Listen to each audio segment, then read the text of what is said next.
Hello दोस्तों, कैसे हैं आप लोग। मैं हूं प्रिंस सर और आप सभी का स्वागत करता हूं मैं अपने छोटे से प्यारे से चैनल बूम बूम फिजिक्स पर। आपने लेक्चर 1 देखा, आपको समझ में आया? अगर ना आया तो कमेंट कर दीजिएगा, उम्मीद है समझ में आया होगा। और आज मैं आपके सामने ग्रेविटेशन का लेक्चर नंबर 2 लेके आया हूं। जैसा कि आप देख रहे हैं, टॉपिक मैंने लगा रखा है एक्सेलरेशन ड्यू टू ग्रेविटी। नाम तो सुना ही होगा 9th क्लास में, क्योंकि ग्रेविटेशन में आपने 9th क्लास में पढ़ रखा है। मित्रों, मैं आपको बता दूं कि ये एक्सेलरेशन ड्यू टू ग्रेविटी को हम लोग स्मॉल जी से डिनोट करते हैं। होता क्या है ये, होता क्या है? अच्छा एक बात बताओ, कभी आपने ये चीज एक्सपीरियंस किया है कि जब आप किसी बॉल को, किसी पत्थर को, किसी आदमी को नहीं, छत से फेंका है कभी? आदमी को तो नहीं फेंका, बाकी सब कुछ फेंके हैं सर।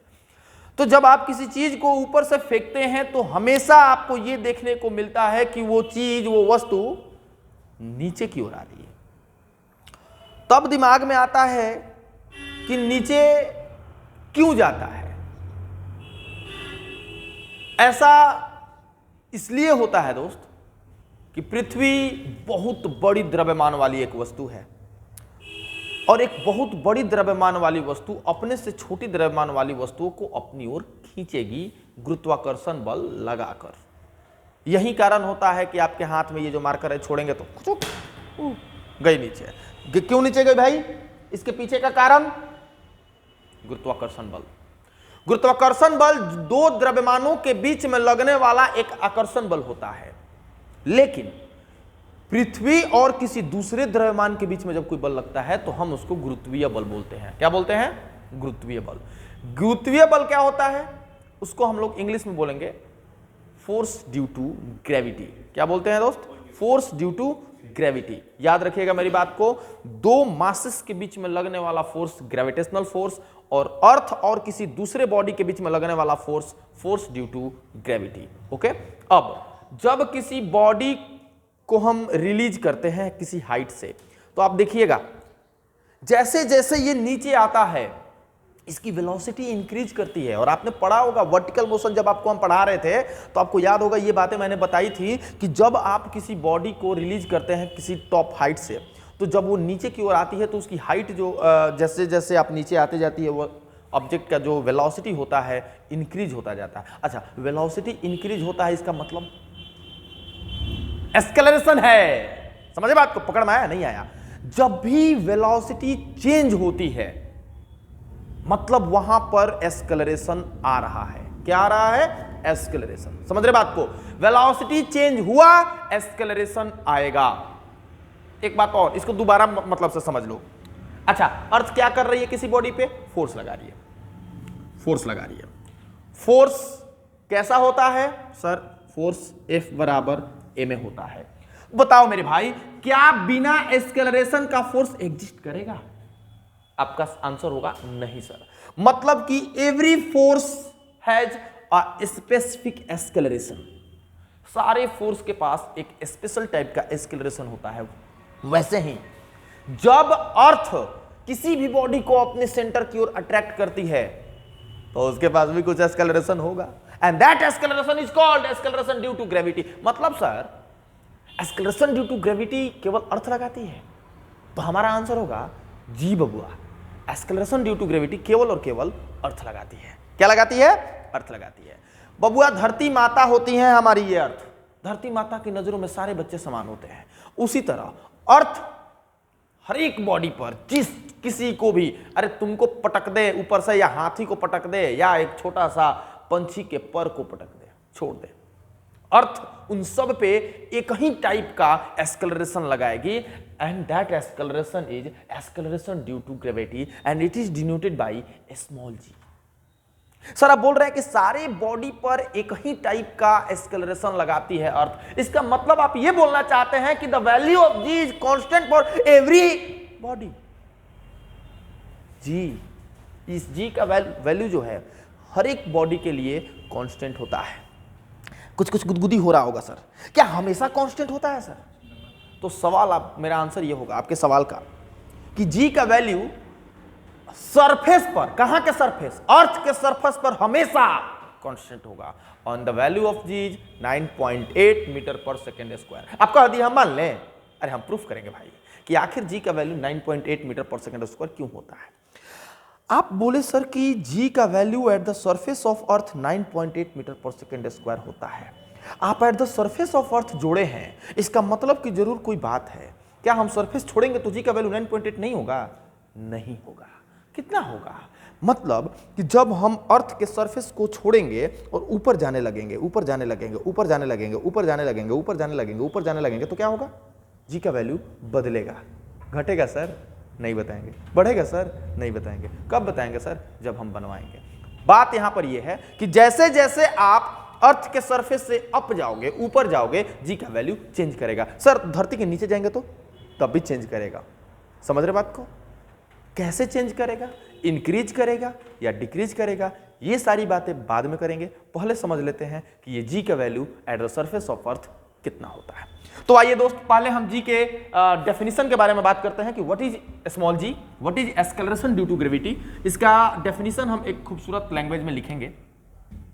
आइए देखते हैं। Every body is attracted by अर्थ।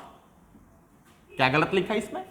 दुनिया की हर बॉडी अर्थ द्वारा अट्रैक्ट की जाती है, और इसमें कोई दो राय नहीं है। अगर दो राय है तो आप अपना राय दीजिए कमेंट में। Every body is attracted by earth with a constant acceleration. मतलब कि ब्रह्मांड की सारी बॉडी को अर्थ एक कांस्टेंट एक्सेलरेशन से अपने सेंटर की ओर खींचती है। That acceleration is called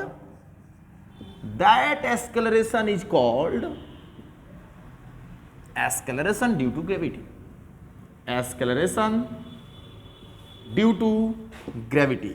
भंडोला Bhandola, अरे भंडोला क्या बोल रहे सर? अरे भंडोला बोल रहे हैं कि बड़ा बड़ा लिख रहे हैं ताकि तुमको क्लियर क्लियर दिखे, जूम जूम ना करना पड़े। सर इसको किससे दिखाते हैं? सर जी इसको हम लोग स्मॉल जी से दिखाते हैं। एक्सपेरिमेंटल वैल्यू जी का value at the surface of earth g is equal to 9.8 metre per second square. Sir ये तो याद था, हमको बचपन से याद था, और सवाल बनाते समय हमको ये भी याद था सर कि सवाल बनाते समय हम इसको लगभग 10 ले लेते थे सर। जी सर आप ले लेते सर, अच्छा करते थे सर, बहुत सारा सवाल बनाया सर, आप ही बनवाया सर। चैप्टर नंबर 4 में है, 4 में, यस सर, ओके। तो ये जी का वैल्यू, अरे भाई ये metre per second square direct क्यों दे दिए? अरे भाई ये जी क्या है? एक्सेलरेशन है, और एक्सेलरेशन का unit metre per second square होता है। सर डायमेंशन कितना होता होगा? अरे वही होता होगा जो एक्सेलरेशन का होता है, LT-2। डायमेंशन क्या होता है? LT-2। डायमेंशन क्या होता है? LT-2। डेफिनेशन कौन लिखेगा? तुम लिखोगे। जल्दी लिखेगा? जल्दी से लिखो डेफिनेशन, जल्दी लिखिए। तो नोट कर लिया आप लोगों ने अच्छे से, और देखा आपने, आपके लिखते लिखते मैंने यहां पे एक हेडिंग भी लगा रखा, value of g at the surface of earth. आपने बोला सर कि at the surface of earth g का वैल्यू सबके लिए बराबर होता है। तो आप मुझे बताइए कि उस जी का वैल्यू कितना होता है। हम तुमको बताएंगे, बस कलम लेकर तैयार रहो। देखो ये है हमारी धरती माता। कौन है? धरती माता सर, ओके। और ये है हमारे धरती माता का केंद्र, सेंटर। क्या ये? Centre. And this is centre O, okay. ये है हमारा surface of earth, surface of earth sir, this is surface of earth sir, surface of earth, okay sir, very good. यहां से यहां तक जो डिस्टेंस है सरफेस का सेंटर से, this is radius of earth, RE। और हम आपको बता दें महोदय कि रेडियस ऑफ अर्थ का वैल्यू हम आपको बताए हैं 6400 किलोमीटर। याद है? नहीं याद है तो दोबारा सुन लीजिए। Radius of earth is equal to 6400 kilometre. ठीक है, ओके। अभी क्या है दोस्त कि हम एक मास, एक छोटा सा मोटा सा मास यहां पर जिसको M बोलेंगे, हम यहां पर रख दिए at the surface of earth. Any doubt? No sir. Center पर टोटल का टोटल अर्थ का मास कॉन्सेंट्रेट रहेगा या नहीं। आप बोलेंगे जी sir center of mass class में चल रहा है सर, मुझे पता है सर, सारा का सारा मास सेंटर पर रहेगा सर। ओके, यहां पे सेंटर ऑफ मास एमी, टोटल मास कितना होता है सर मास ऑफ अर्थ? 6 गुना 6 into 10 to the power 24 kg। Mass of earth 6 गुना 10 के पावर 24 kg, याद रखियो। अब यहां पर जब सरफेस पर कोई वस्तु रखी जाती है तो उस वस्तु का अपना एक भार होता है। आपको मालूम है? आप कहीं बैठे हुए हैं? यस सर, हम बेड पर बैठे हुए हैं। तो बेड पर जब बैठे हुए हैं तो बेड पर आपका भार लग रहा होगा, पता है वो भार? mg। यस सर, मतलब सर कि भार mg के रूप में इधर नीचे लगेगा, mg। अब सुनो, ये भार किस रूप में लगेगा? ये भार क्यों लग रहा है? ये भार लग रहा है इस द्रव्यमान, इस मास और इस मास, सेंटर ऑफ मास, जहां पे अर्थ का टोटल मास कॉन्सेंट्रेट है। तो इस बॉडी और इस अर्थ में एक ग्रेविटेशनल फोर्स लगेगा और वही बराबर होता है इस वेट के। तो आप इजाजत अगर देंगे तो हम बोलेंगे कि weight of the body, weight of body be equal to, weight of body be equal to what? Gravitational force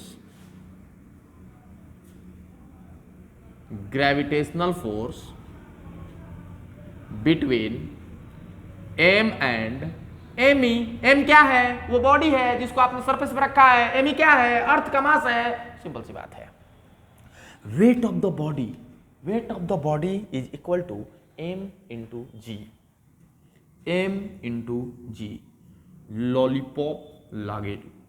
gravitational force between m and me, दो मास है m और me, है ना? दोनों के बीच में अगर फोर्स निकालना है तो हम बोलेंगे g m1 m2, g का g कैपिटल जी याद है, g m1 m2 by r square. m1 की जगह पे me, m1 की जगह पे me, m2 की जगह पे m और डिस्टेंस का स्क्वायर, डिस्टेंस यहां और यहां के बीच का आर, ये है हमारा डिस्टेंस। इसका स्क्वायर कर दो भाई। सर जी कर दिए तो देखो m से m उड़ा डालो, उड़ा दिए सर। g बराबर बच गया दोस्त, g equal to capital G बड़ा वाला me और बटा में बड़ा वाला आर का square, and this is the value of capital small g।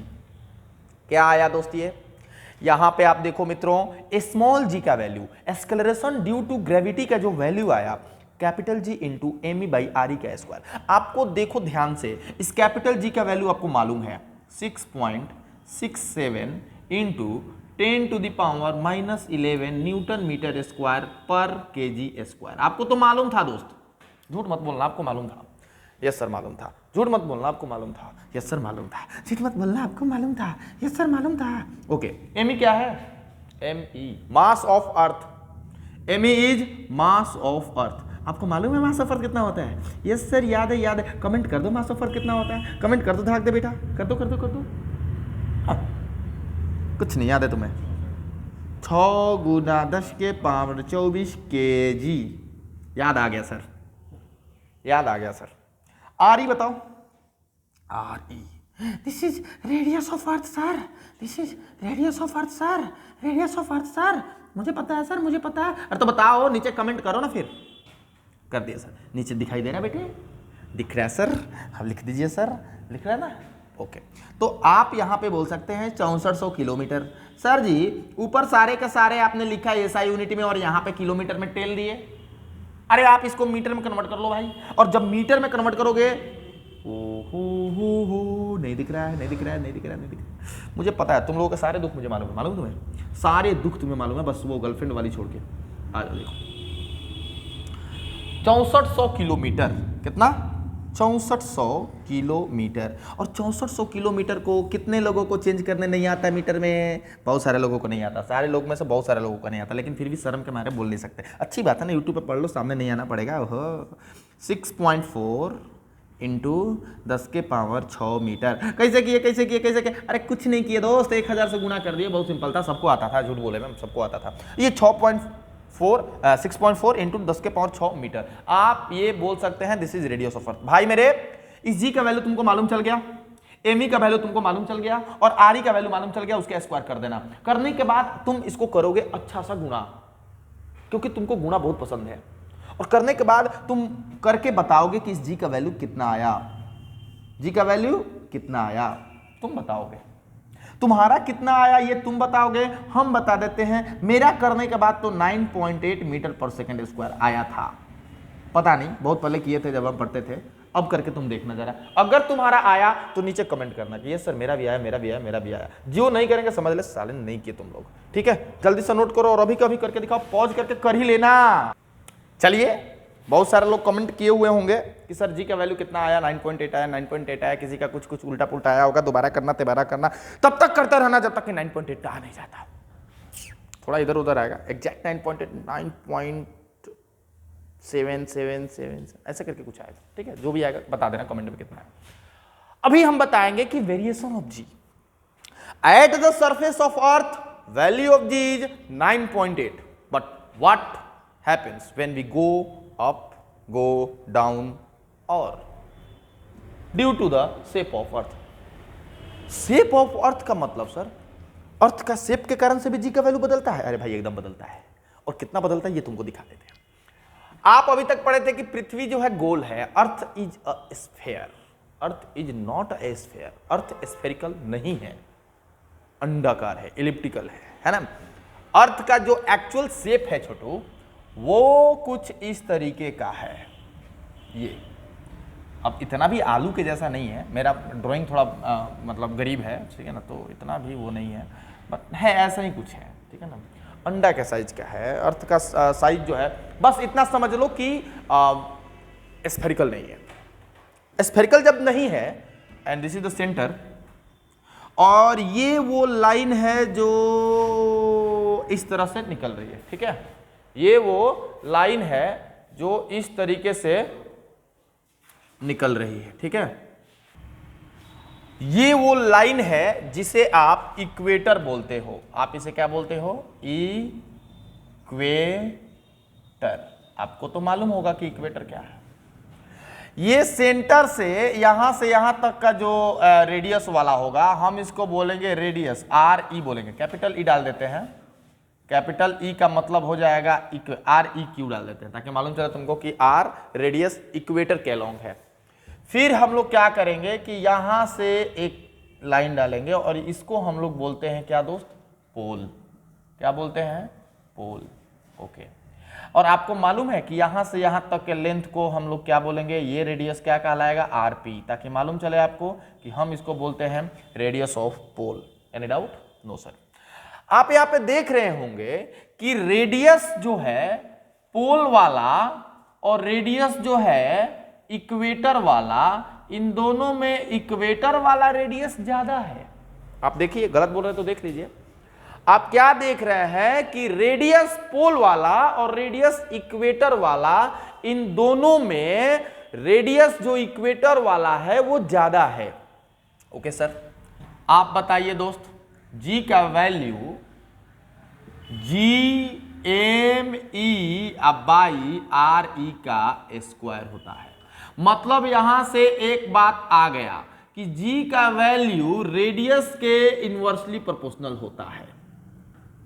मतलब कि रेडियस अगर घटेगा, जी का वैल्यू बढ़ेगा। जहां पर रेडियस कम होगा वहां पर जी का वैल्यू ज्यादा होगा। आप यहां से देख सकते हैं। सर जी, पोल का रेडियस कम है तो रेडियस कम तो जी का वैल्यू ज्यादा। तो जहां पोल पर रेडियस कम है तो जी एट पोल जो होगा ज्यादा होगा। रेडियस इक्वेटर पर कम है, इसीलिए यहां पर जी का वैल्यू जो है वो कम होगा। किसकी तुलना में?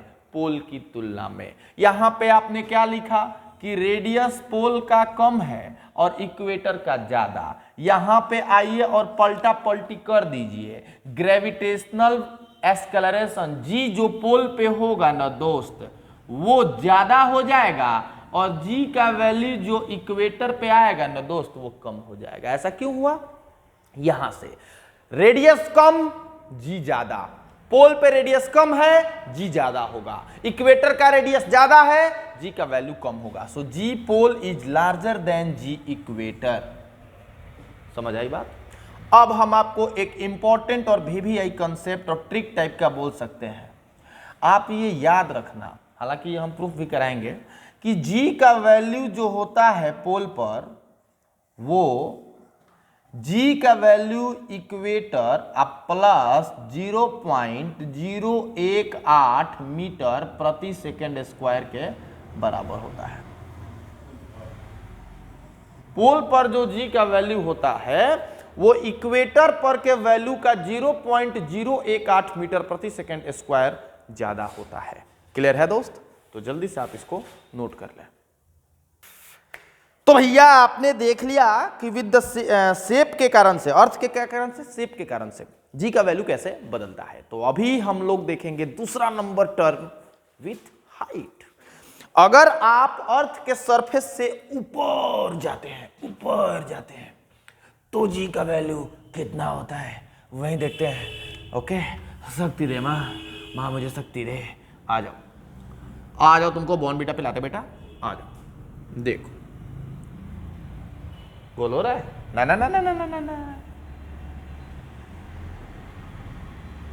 गोल हो रहा है? यस सर, गोल हो रहा है। ये है सेंटर भाई मेरे बेटे, ये है सेंटर और दिस इज सेंटर ओ। ठीक है, ये है रेडियस ऑफ अर्थ और ये है हमारा सरफेस ऑफ अर्थ। ये क्या दोस्त? सरफेस। किसका सरफेस? अर्थ का सरफेस सर, अर्थ का। ओके, और आपने बताया कि जी का वैल्यू जो है सरफेस ऑफ अर्थ पर कितना होता है? जी एम ई बटा में, हम इस पॉइंट को क्या ले लें, हम ए मान लेते हैं पॉइंट को। क्या मान लेते हैं पॉइंट को? पॉइंट को मान ले ए, और ए पॉइंट सरफेस ऑफ अर्थ है और यहां पर जी का वैल्यू जी एम ई बटा में सेंटर से सरफेस की डिस्टेंस का स्क्वायर, आर ई का स्क्वायर। ध्यान दीजिएगा my lord, G M E बटा में यहां पे निकाल रहे हैं तो सेंटर से यहां तक का डिस्टेंस का स्क्वायर है, यहां पे निकाल रहे हैं तो सेंटर से यहां तक का डिस्टेंस का स्क्वायर है, यहां पे निकाल रहे हैं तो सेंटर से यहां तक का डिस्टेंस का स्क्वायर है। अब हमें विथ हाइट ऊपर जाना है तो हम एक काम किए दोस्त, एच हाइट ऊपर आ गए। कहां आ गए दोस्त? एच हाइट ऊपर, और आ गए दोस्त हम यहां पर सरफेस बी पर। कहां आ गए? बी पे। तो अब हमारा जी का जो वैल्यू है वो तो बदलेगा ना, क्योंकि जी का वैल्यू आर ई, मतलब कि जहां पे निकाल रहे हैं वो सेंटर से डिस्टेंस पर डिपेंड करता है। और अब यहां पर जब चले गए तो सेंटर से इस पॉइंट का डिस्टेंस जो है बदल गया है, और जो कि जब बदल गया है तो क्या होगा? अब जब बदल गया है तो जी का वैल्यू भी बदल जाएगा, और हम कहेंगे कि यहां पर जो वैल्यू होगा G H is equal to G M E बटा में, यहां से यहां तक का डिस्टेंस नहीं लोगे ना भाई, जहां निकालना है वहां तक का लोगे, तो यहां से यहां तक का डिस्टेंस, तो यहां से यहां तक आर ई था और यहां से यहां तक एच था, तो अब आर ई प्लस एच का square, are E plus H का स्क्वायर। यहां से जी एच का वैल्यू ले लिए, यहां से जी का वैल्यू ले लिए, इसको समीकरण 1 मानो, इसको 1 मानो, कहे कि पहले ही निकला था, और इसको समीकरण 2 मानो, ये कहे कि बाद में निकला था। अब खेला हो गया तुम्हारा आसान। कैसे सर? समीकरण 2 उठाओ, 1 उठाओ, भागा मार दो, इक्वेशन 2 डिवाइडेड बाई 1। क्या करना दोस्त? इक्वेशन 2 पकड़ना, इक्वेशन 2 पकड़ में उसके बाद 1 से divide, G H upon G equal to, G H का वैल्यू रखो भाई, रखो, G M E by R E plus H का होल स्क्वायर भागा, चोर निकल के G M E by R E का स्क्वायर, भागा तो करने आता ही होगा, कितना होता है जी एच भाई जी बराबर जी एम ई बटा में आर ई प्लस एच का होल स्क्वायर। तुमको मालूम है सेकेंड ईयर का बैच खुल गया हमारे यहाँ? जी सर मालूम है। जो भी बच्चे आ रहा आने वाले उसको बोल दिए? जी सर बोल दिए हैं, बहुत सारे जा रहे हैं, बहुत सारे जाने वाले हैं। Okay thank you. G M E और GME तिरछा तिरछी है, खुचुक खुचुक, गया गया, यस सर गया गया। तो जाने दो, जाने वाले को कौन रोक सकता है। Oh God, GH/G equal to RE का स्क्वायर और बटा में RE प्लस H का होल स्क्वायर। ऐसा लिख सकते क्या? देखो देखो देखो देखो देखो, लिख सकते सर। इतना डराते काहे हैं? अरे डराते नहीं है, तुमसे बहुत मोहब्बत करते हैं, समझ रहे? मोहब्बत करते सर जी सर, बहुत ज्यादा। RE प्लस H का होल स्क्वायर। तो यहां से अगर हम GH निकाले, दिखाई दे रहा है तुमको भाई?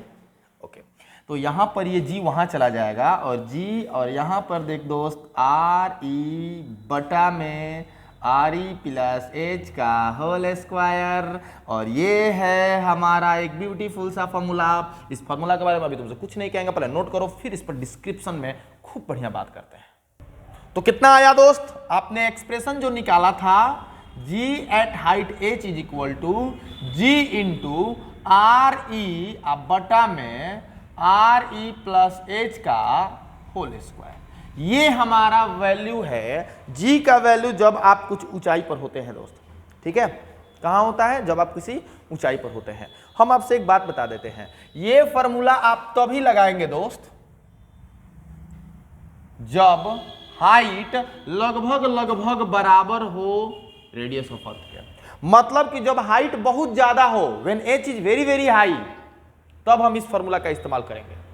अगर सर नहीं हुआ तो याद रखिएगा H इज वेरी लार्ज। जब अगर लार्ज नहीं हुआ, कम है, तब उस समय थोड़ा सा अलग बातें हो जाएंगी। आपको हम वहां तक पहुंचाते हैं। आइए, RE बटा में RE प्लस H है ना, हम थोड़ा पलट देते हैं इसको। तो क्या अगर आप कहेंगे तो पलटने के बाद ऐसा हो जाएगा? सर अपना मन से जैसे मन तैसे कर दीजिए। कैसे पलट देंगे? अरे पलट देंगे तो यहाँ पावर में 2 है, -2 दे देंगे। अब ठीक है, शांत रहो, ज्यादा चिल्लाओ नहीं, कह के हम इलॉजिकल बात नहीं करेंगे तुमसे, वही बोलेंगे जो तुमको समझ में आएगा। G RE by RE plus H by RE का पावर -2। कुछ कुछ होता है। RE से RE जाएगा, भेजो इसको, क्योंकि तुमको मालूम है क्या, जाने वाले को कोई नहीं रोक सकता sir. So sad. 1 plus H by RE। अब आपको ये देख के मैथ्स वाले सर की याद आ रही होगी कि सर ऐसा कुछ बाइनोमियल थ्योरम में पढ़ना था, और बाइनोमियल थ्योरम में पढ़ना था, आ जाओ थोड़ा साइड में आ जाओ। 1 प्लस x बाई a का पावर n माइनस में, ऐसा अगर है sir, and x is very very less than a, अगर ये x a से बहुत छोटा हो तो उस समय ये जो n होता है वो x के पहले आ जाता है। और देखिए ना दोस्त मेरे, सेम कंडीशन यहाँ पे है। यहाँ पे ये फार्मूला हम तब के लिए बना रहे हैं, ये फार्मूला हम तब के लिए लाने का प्रयास कर रहे हैं जब h बहुत छोटा हो, किससे? रेडियस ऑफ अर्थ से। और यहाँ पर नेगेटिव है। देखो दोस्त, ये -2 यहाँ से उड़ेगा और उड़ के h के पहले आके टपाक से लग जाएगा। तो यहाँ पे कितना हो जाएगा दोस्त? G H बराबर G1। और देखो दोस्त, -2 या minus plus minus 2H by RE।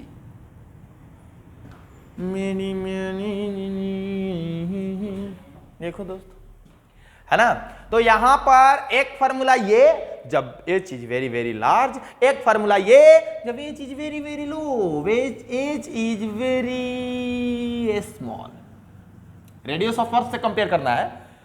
कैसे जानेंगे कौन बड़ा है, कैसे जानेंगे कौन छोटा है? तो ये जानने और जानने के लिए आप रेडियस ऑफ अर्थ से कंपेयर कर लीजिए। अगर रेडियस ऑफ अर्थ के आसपास दिख रहा है तो ये फार्मूला, अगर रेडियस ऑफ अर्थ के आसपास भी नहीं दिख रहा है तो ये फार्मूला। ठीक है, नोट करो इसको जल्दी से। चलिए कुछ इंपॉर्टेंट पॉइंट्स देख लेते हैं। आपने देखा कि GH बराबर बड़ी बड़ी बड़ी सी डिस्टेंस के लिए, बड़ी सा h के लिए क्या देखा था? G इंटू RE बटा में RE प्लस H का होल। अरे प्लस से डरना मत, प्लस नहीं होता है प्लस, बट हम बोलते प्लस, P प्लस। ओके, सो अब देखिए दोस्त, अभी क्या करने वाले हैं हम लोग, हम चूंकि मान लेते हैं कि छोटका r बराबर RE प्लस H है, और छोटका r क्या हो जाएगा? अर्थ के सेंटर से आप जहां जी का वैल्यू निकालना चाहते हैं उसका डिस्टेंस। तो जी एच बराबर जी इंटू आर ई बटा में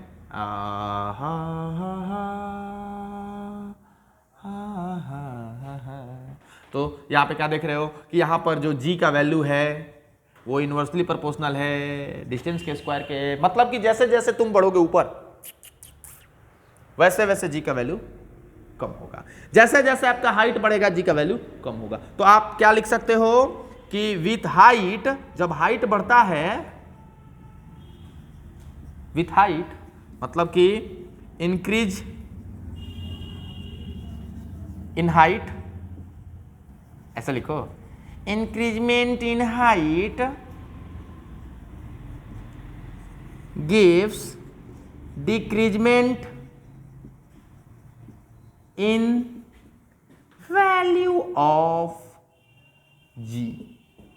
जैसे जैसे आप अर्थ के सरफेस से ऊपर जाएंगे जी का वैल्यू क्या होगा, घटेगा। ठीक है, आइए कुछ चीजें देख लेते हैं। आपने देखा कि जी का वैल्यू होता है जो भी हो, जी का वैल्यू तो at the surface of earth G होता है, बट जैसे ही आप अर्थ के सरफेस से ऊपर जाते हैं जी का वैल्यू चेंज आता है। तो आपको पता करना है कि एब्सोल्यूट चेंज कितना आया,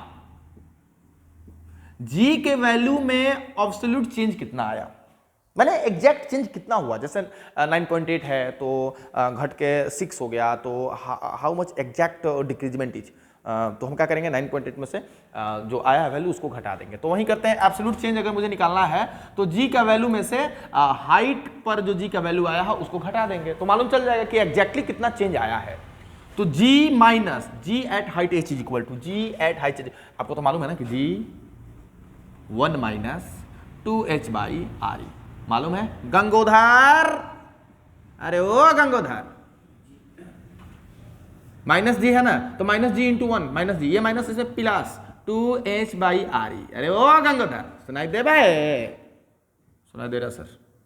तो आंसर कितना आया बे, 2h by R E. So this is absolute change, this is absolute change. समझ रहे बात को, आ रही बात पकड़ में, आ रही है सर। तो अब एब्सोल्यूट चेंज के बाद बात आती है कि what is fractional change, what is fractional change. ठीक है, नोट करो जरा, धड़ाक से साफ करते हैं और फिर उसके बाद दो चीज और बता देते हैं। अरे गंगाधर पकड़ में आया, कुछ ब्लंडर पकड़ में आया? जी सर हम तो पकड़ लिए, हम टाइप कर रहे हैं, मैसेज कर रहे हैं सर, रुक जाइए, कहाँ हम गलती किए? अरे वो गंगाधर माइनस जी 1 में गुना होगा तो माइनस जी, क्या इस माइनस जी को इसमें मल्टीप्लाई किया तो माइनस जी प्लस, और ये जी यहाँ पर नहीं जाएगा क्या? जाएगा sir. So this is equal to G H, समझ रहे बात को? सो एब्सोल्यूट चेंज कितना आया, 2gh बाई आर ई। चलो ना यहीं पे एक काम करते हैं, यहां पे निकाल लेते हैं फ्रैक्शनल चेंज। अच्छा आपको मालूम है फ्रैक्शनल चेंज क्या होता है?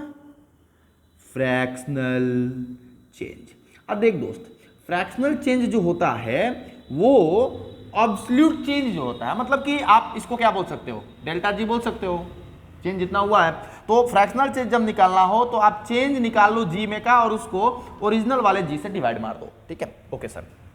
देखो दोस्त, डेल्टा जी कितना आया, 2gh by R E, 2gh by R E into, और इस जी के जगह पे जी से जी उड़ छू, कितना आ गया, 2h बाई आर ई। सो ये भाई तुम्हारा जो आया 2h बाई आर ई, ये फ्रैक्शनल चेंज है, किसके वैल्यू में, जी के वैल्यू में। कब? जब हम हाइट पे जाते हैं।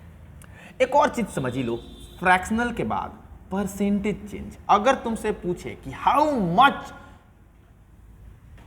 Percent the value of ji is changed, कितना प्रतिशत का चेंज हुआ है, तो याद रखना दोस्त, हम तुमको एक बहुत पते की चीज बताते हैं, जब भी तुमको परसेंटेज निकालना हो, फ्रैक्शनल वाला लेके फ्रैक्शनल चेंज को ले लो और फ्रैक्शनल चेंज को 100 से गुणा कर दो। तो fractional change delta g by g और हम उसमें गुणा करेंगे 100 से, तो डेल्टा जी बाई जी का value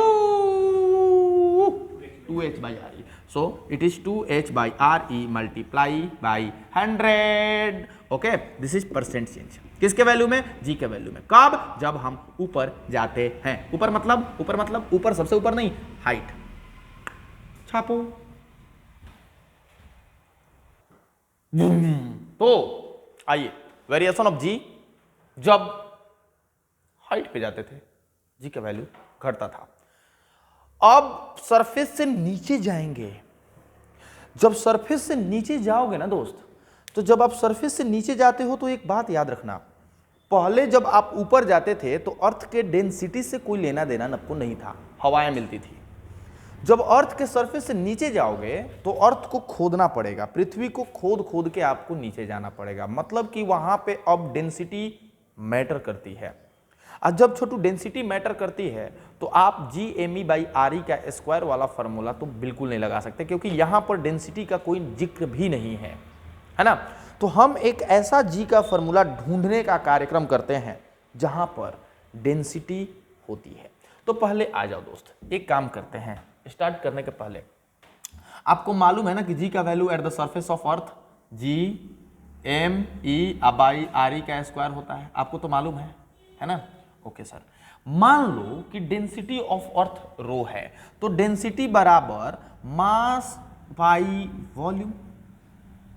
yes sir, mass of earth और volume of earth. Earth is spherical, याद रखना, अर्थ स्फेरिकल होता नहीं है, लेकिन मैथमेटिकल यूज करने के लिए, अपनी आसानी के लिए, सहूलियत के लिए हम लोगों ने यह मान रखा है कि अर्थ स्फेरिकल है। तो हम यहां पे वॉल्यूम स्फेयर का ही रखेंगे, 4/3 पाई RE⁻। कोई दिक्कत? यहां से देखो, मास ऑफ अर्थ निकालो तिरछा तिरछी गुना करके, 4/3 पाई रो RE⁻। ये देखो मास ऑफ अर्थ आ गया तुम्हारा। अब जब छोटू यहां पर मास ऑफ अर्थ आ गया तो अब देखो G/RE का स्क्वायर इंटू एमी के जगह पे ये पूरा रख देंगे, तो हो जाएगा 4/3 पाई रो RE का क्यू। देखो तो दोस्त, ये RE का स्क्वायर RE का क्यू, तो दूगो से दूगो खत्म, ऊपर एगो RE बात जाए। तो हमारा अब अगर आप इजाजत दे दोस्त तो इसको मिटा दें। यस सर, मिटा देंगे सर, देख लो एकदम ध्यान से। ओके ओके, अब देखो हुआ ये कि जी का वैल्यू अब तुम्हारा डेंसिटी वाले टर्म में 4/3 कैपिटल G पाई रो इंटू RE। ये कब का है सर? ये एट द सरफेस ऑफ अर्थ, क्योंकि ये भी एट द सरफेस, ये भी eight the surface of earth, at the surface of अर्थ, है ना। क्लियर है? यस सर, क्लियर है। मतलब कि एट द सरफेस ऑफ अर्थ, ये वाला भी फॉर्मूला भी यूज कर सकते हैं, ये वाला फॉर्मूला भी यूज कर सकते हैं। ये वाला कब करेंगे? जब डेंसिटी के बारे में जिक्र करना हो। और जब डेंसिटी के बारे में जिक्र नहीं करना हो तो ये करिए ना रहे थे विथ हाइट। आ जाओ, फोटो सोटो बनाए, यहां दिख रहा है ना, यहाँ, हाँ, तो फोटो सोटो बना रहे हैं। ये है हमारी धरती माता, है ना, ये है हमारी धरती माता का सेंटर। और यहां पर आपने देखा दोस्त कि यहां पर जब है तो अर्थ का रेडियस RE है ना, हम इसको A मानेंगे। यहां पर रेडियस कितना है? RE। तो देखो, eight the surface of earth, at the surface of earth G का वैल्यू आपने अभी भी निकाल लिया, 4/3 कैपिटल G पाई रो RE, और हम कहेंगे आप इसको मान लो इक्वेशन नंबर 1। अब हम इसको खोद खोद के अब नीचे जाएंगे, खोद खोद के आगे नीचे। देखो दोस्त, आ गए यहाँ पर, आपको मालूम है यहाँ से यहाँ तक का रेडियस जो है RE है, और आप खोद के यहाँ आ गए, मतलब आ गए आप एट B पर। कहाँ आ गए? B पर। मतलब आप खोद खोद के आ गए कहाँ पर दोस्त? खोद खोद के आ गए D डेप्थ नीचे। कहाँ आ गए? D डेप्थ नीचे। तो अब देखो, अब जब D डेप्थ पर नीचे आ गए एट पॉइंट B, यहां पर आप क्या देख रहे हैं कि अर्थ में जब आप नीचे आते हैं तो इसमें कौन कौन सा टर्म है जो बदलेगा? क्या 4/3 बदलेगा? No sir. क्या कैपिटल G का वैल्यू बदलेगा? नो सर, क्योंकि ये तो यूनिवर्सल ग्रेविटेशनल कांस्टेंट है। पाई का वैल्यू 22/7, नो सर। रो का वैल्यू डेंसिटी ऑफ अर्थ बदल जाएगा? No sir. Radius of earth बदल जाएगा। अब यहां पर जब आप हैं, यहां पर थे तो ये वाला पूरा डिस्टेंस लेते थे, जब यहां पर है ये वाला डिस्टेंस आप लेंगे ना, तो ये वाला डिस्टेंस कितना होगा वो पता करना है। पूरा RE और आप D नीचे आए हैं तो हमको ऐसा लगता है कि ये वाला डिस्टेंस जो हो जाएगा RE - D। कितना हो जाएगा आर ई माइनस डी। अब देख लीजिए यहां से यहां तक आर ई था, यहां पर निकाल रहे थे तो आर ई की जगह पे आर ई, लेकिन जब आप यहां पर हैं तो इसके डिस्टेंस से कोई लेना देना ही नहीं है आपको, तो अर्थ से सेंटर से इसका डिस्टेंस चाहिए और सेंटर से इसका distance R E minus D. Okay, at point B G at depth D बराबर 4/3 नहीं बदलने वाला, जी का वैल्यू नहीं बदलने वाला, पाई का वैल्यू नहीं बदलने वाला, रो का वैल्यू नहीं बदलने वाला, बस आर ई की जगह पे अब किसका इस्तेमाल करना है आर ई माइनस डी का। Okay my lord, R E minus D and this is going to be equation number 2। Okay sir, अब कुछ करना भाई, बस equation 2 divided by 1 divided by 1। तो देखो तो ये G D upon G equal to 4/3 G pi rho R E minus D divided by 4/3 चप्पा चप्पा चरेखा चले। अब हमको ऐसा लगता है कि ये पूरा से ये पूरा कैंसल होगा सर, होगा सर, ये सर होगा होगा, तो ये पूरा मिटा देंगे सर, पॉज करके लिख लिए। ओके, ये थोड़ा सा मिटा देते हैं। ओके ओके ओके, चप्पा चप्पा चरखा चले, चप्पा चप्पा चरखा चले, चप्पा चप्पा चरखा चले। ठीक है, ओके, पक्का क्लियर आ रहा है ना, सारी की सारी चीजें समझ में आ रही है ना? ये सर आ रही हैं, पूरी की पूरी पकड़ में आ रही है। हाँ, जी डी बाई जी बराबर, मालूम है तुमको 1-2 दिन में बोर्ड का एग्जाम शुरू होने वाला है। बहुत सारे लोग जो है ना फोन करके बोले सर कैसे हुई, बहुत डर लग रहा है सर। अरे बेटे, डरने की जरूरत नहीं है, क्वेश्चन सारे के सारे आसान है, अपने आप पे भरोसा रखो, जो भी पढ़ा है वही आने वाला है। सर हम तो पढ़े ही नहीं है, भाड़ में जाओ साले, तुम तो पढ़े ही नहीं है तो क्या करोगे तुम? है वैसे भी तुम्हारा कुछ नहीं होने वाला, परीक्षा में तो वैसे भी तुम फेल नहीं होने वाले हो, चिंता ना करो। नीतीश सरकार की मेहरबानी आपके ऊपर सदैव बनी रहे। अच्छा, इसको थोड़ा सा तोड़ते हैं हम लोग, ठीक है? इसको तोड़ते हैं, R E by R E minus d by R ई। इसमें कोई दिक्कत है करने में? नहीं, मैथमेटिक्स आप जानते हैं। एक minute, so g d by g बराबर 1 minus d by R E. So g d बराबर g into 1 minus d by R E. देख महोदय, यहां पर जो जी का वैल्यू विथ डेप्थ आ गया वो फॉर्मूला आपके सामने है, g at depth d equal to g into 1 minus d by R E. ये फॉर्मूला है हमारा। यहां से तुम चाहोगे तो इसको मल्टीप्लाई करो, तुमको कुछ चीजें समझ में आ रही है। ये मिटा देते हैं फोटो, फोटो तो एकदम विजुअल क्लियर है। यस सर क्लियर है, तो क्लियर है तो देखो देखो देखो देखो देखो, और क्लियर करते हैं तुमको, और क्लियर करते हैं, और क्लियर देखो तो क्लियर क्या है। अगर हम कहें दोस्त कि जीडी का वैल्यू, तो जी इंटू 1, जी माइनस समथिंग, जी माइनस समथिंग, अरे जी में से कुछ घटेगा तो कम ही ना होगा। तो जैसे जैसे डी का वैल्यू बढ़ेगा वैसे वैसे जी में से ज्यादा चीज घटेगा, मतलब बोलो इंक्रीज या decrease? Decrease. So with depth value of G decrease, value of G decrease. Depth के साथ जी चेंज करता है, वो भी कैसे कैसे कैसे? डिक्रीज करके। कैसे करके?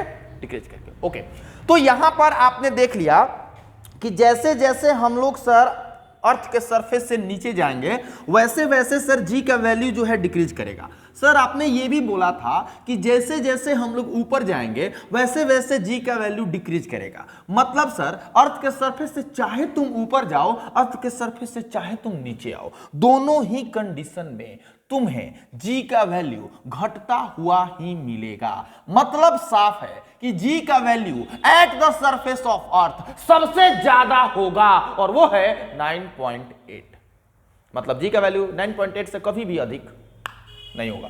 समझ रहे बात को? Okay my Lord.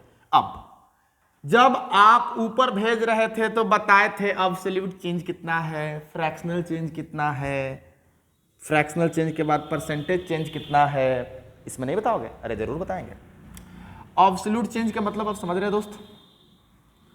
Absolute change मतलब एग्जैक्टली कितना चेंज आया है डेल्टा जी, और ये जो होता है ना जितना है उसमें से जितना आया है वो घटा डालो, ये चेंज मालूम चल जाएगा। हमारे पास जी है और हमने g into 1 minus d by R E घटाया, पिछला वाला ब्लंडर मत करिएगा सर, माइनस माइनस प्लस और यहाँ पे नहीं नहीं, सारी की सारी चीज़ें जो है ना वैसी थोड़ी ना होती हैं, ये खत्म हो गया। और देख दोस्त GD/RE कितना हो गया, तो ये तुम्हारा ऑब्सोल्यूट चेंज है। अगर तुमको जब नीचे जा रहे हैं, आप अर्थ के नीचे जा रहे हैं, तो वैसे में अगर तुमसे आपसे ऑब्सोल्यूट चेंज पूछता है, so your answer is G/D/RE। अब फ्रैक्शनल चेंज की बारी है। अब किसकी चेंज है, फ्रैक्शनल चेंज, फ्रैक्शनल चेंज। तो आइए दोस्तों फ्रैक्शनल चेंज के बारे में बात करते हैं। What is fractional change? Fractional change में बस कुछ नहीं करना, डेल्टा जी ले लेना है और ओरिजिनल जी से टॉक से भाग दे देना है। कैसे? टॉक से भाग दे देना है। डेल्टा जी कितना आया?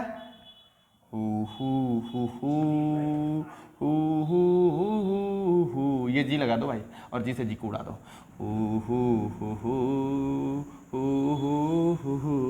देखो तो फ्रैक्शनल चेंज कितना आया? D/RE।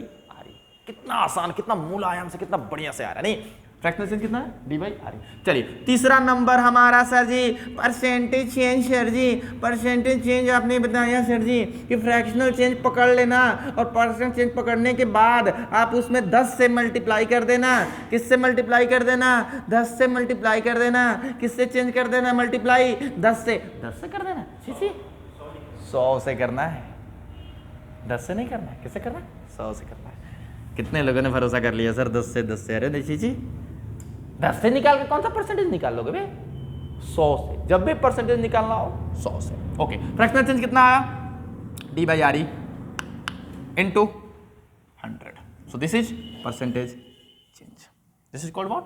Percentage change. ठीक है, जल्दी से नोट करो, जल्दी से। चलिए फिर एक सवाल आप सामने देख रहे हैं, एक खूबसूरत सा सवाल, एक लॉलीपॉप टाइप का सवाल। What is the value of small g at the center of earth? अर्थ के सेंटर पर स्मॉल जी का वैल्यू कितना होता है? एक बहुत सा छोटा सा और बहुत लॉलीपॉप टाइप का सवाल है, दम तो बिल्कुल नहीं है। अगर आपकी इच्छा हो तो वीडियो को पॉज करें और सवाल को खुद से ट्राई करो और मैसेज करो कि सर मैंने ट्राई करके इतना आंसर लाया। इतना लिखा होना चाहिए, सर मैंने ट्राई करके इतना लाया। ठीक है, आ जाओ। ये है अर्थ का सेंटर, आप यहां पे हैं और यहां पर पहुंचने के लिए आपको कितना नीचे आना पड़ेगा भैया मोरे? आपको आना पड़ेगा यहां तक पहुंचने के लिए डेप्थ में, और वो भी जितना अर्थ का रेडियस है उतना नीचे आपको आना पड़ेगा, तभी तो आप सेंटर पर पहुंच पाओगे। और आपको मालूम है कि जैसे जैसे आप नीचे आते हैं वैसे वैसे जी का वैल्यू चेंज करता है। और कैसे चेंज करता है? G into 1 - D/RE। D/RE। दोस्त G एट डेप्थ D बराबर G1 - इस D के जगह पर कितना डेप्थ आए हैं आप? रेडियस ऑफ अर्थ के बराबर। सो रेडियस ऑफ अर्थ के बराबर यहाँ पे रेडियस ऑफ अर्थ लिखिए और बटा में यहाँ रेडियस ऑफ अर्थ डाल दीजिए। यहाँ से कुछ कट गया। G eight depth D। देखो ये डायरेक्ट सवाल पूछता है किसी कॉम्पिटिटिव एग्जामिनेशन में, लॉलीपॉप वाले कॉम्पिटिटिव एग्जाम, जैसे एयरफोर्स हो गया, नेवी हो गया, एनडीए हो गया, इसके लिए। जेईई मेंस वाले इस भ्रम में ना रहे हैं कि ऐसा सवाल आ रहा है, नहीं। वैसे के लिए नेक्स्ट वीडियो जो भी जेईई मेंस में इस पे सवाल पूछा है, जितना पूछा है वो सारा का सारा वीडियो में केवल और केवल क्वेश्चन से भरा वीडियो बनाएंगे। ठीक है, यहाँ आरी सारी कट गया, 1 1 - 1 0। कितना हुआ? 0। मतलब कि जब आप सेंटर पे आओगे, at the center of earth, at the center of earth, at the center of earth, answer at the center of earth G equal to 0। जब G इज इक्वल टू 0 तो weight of any body, weight of any body, weight of any body be equal to m into g. भैया m तो है, g का value centre पे 0 है, तो weight of the body कितना होगा? वहां पे कोई भी बॉडी का वेट आपको फील नहीं होगा, वहां पे बॉडी का वेट जो होगा 0 हो जाएगा। क्यों? क्योंकि वहां पे एक्सेलरेशन ड्यू टू ग्रेविटी 0 है। दोस्त क्लियर है? तो इस पूरे वीडियो में उम्मीद है आपको पूरा मजा आया होगा। नेक्स्ट वीडियो में क्या करने वाले हैं हम लोग, तो अभी हम आपको बता देते हैं। नेक्स्ट वीडियो में अभी मैंने वेरिएशन सिर्फ 3 टाइप से बताया है। कैसे कैसे? Shape of earth, height with depth. एक और बहुत महत्वपूर्ण बाकी है कि अर्थ अपने एक्सिस पे रोटेट कर रही है, तो उसके रोटेशन के कारण से जी का वैल्यू कैसे चेंज करता है। और जितना भी आज मैंने आपको पढ़ाया, इस पर खूब बढ़िया बढ़िया सवाल, खूब मजेदार सवाल हम लोग नेक्स्ट वीडियो में लेके आएंगे। और एक सूचना, आप लोग इस वीडियो को प्लीज ज़्यादा से ज़्यादा शेयर कीजिए ताकि खूब बढ़िया बढ़िया लोगों को मालूम चले कि ये वीडियो में कितना बढ़िया कंटेंट है, कितना बढ़िया तरीके से इसको बताया गया है। लाइक करें, सब्सक्राइब करें और 12th का बैच ओपन है, ऑफिस में आके मिल सकते हैं।